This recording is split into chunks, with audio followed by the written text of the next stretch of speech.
Bugun 27-iyul. Toshkent viloyati Chinoz tumanida oldin 2 boksli salonga apparatni o'rnatib bergan edik.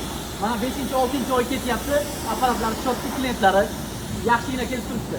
Bugun akamiz bizdan baraka topganlar uchun yana bitta Sug'oy tuman apparatni ham buyurtma qildilar.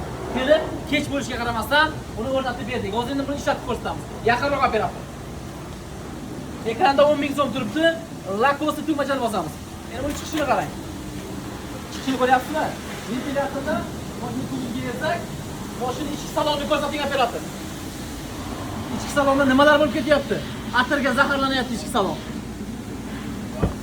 Bunaqasi bo'lmaganmi? Endi ushbu moykada joylashgan balon qoraytirish pistoleti bilan balonimizni qoraytiramiz.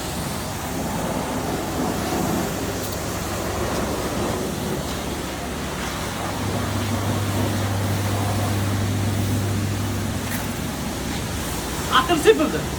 Balonlar qoraytirdi. Ikkitasi bo'lsa ham qoraytirdi. Shahar sharoitida qop-qora bo'lib yuradi balonlar. Mana bu Sug'oy tuman apparati ham Sug'oy tuman atir, ham balon qoraytirishi. Moyga kelgan akalarimizni xizmatlarini bajarib beradi. Kimga shunaqa xizmatlar kerak bo'ladigan bo'lsa, Moy Sanproga murojaat qilasizlar. Rahmat, salomat bo'ling.